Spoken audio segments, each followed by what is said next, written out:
கிருஷ்ணகிரி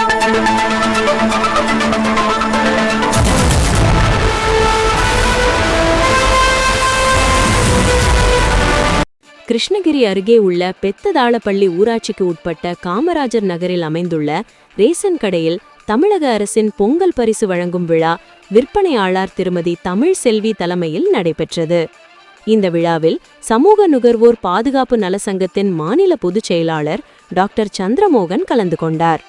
அப்போது அவர் பேசுகையில், உன்னதமான திட்டத்தினை தமிழக முதல்வர் மு.க.ஸ்டாலின் அவர்கள் கொண்டு வந்துள்ளது மிகவும் பாராட்டும் விதமாக அமைந்துள்ளது.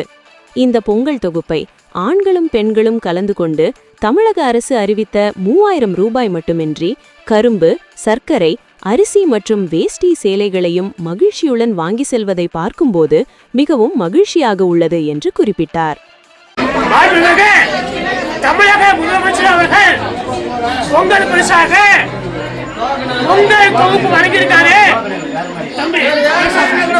முதலமைச்சர் அவர்கள் பொங்கல் பரிசாக 3000 ரூபாய் கரும்பு, சக்கரை, அரிசி எல்லாம் கொடுத்திருக்காங்க. அதே போல வேஷ்டி புடவை. அதற்காக தமிழ்நாடு முதலமைச்சர் அவர்களுக்கு நான் நன்றி சொல்றோம்.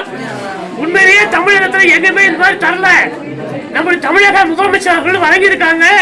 அதற்காக நம்முடைய கிருஷ்ணகிரி மாவட்ட ஆட்சித்தலைவர் அவர்களுக்கும் டிஆர்ஓ, டிஎஸ்ஓ நன்றி சொல்றேன்.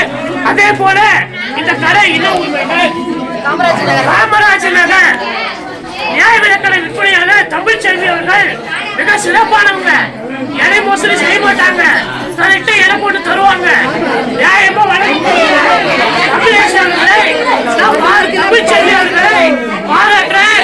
எல்லாத்துக்கும் தமிழ்நாடு முதலமைச்சர் அவர்களுக்கு மனமார்ந்த நன்றியை சொல்லிட நான் சமூக நுகர்வோர்களை பாதுகாப்பு சார்பில் நான் கேட்டுக்கிறேன்.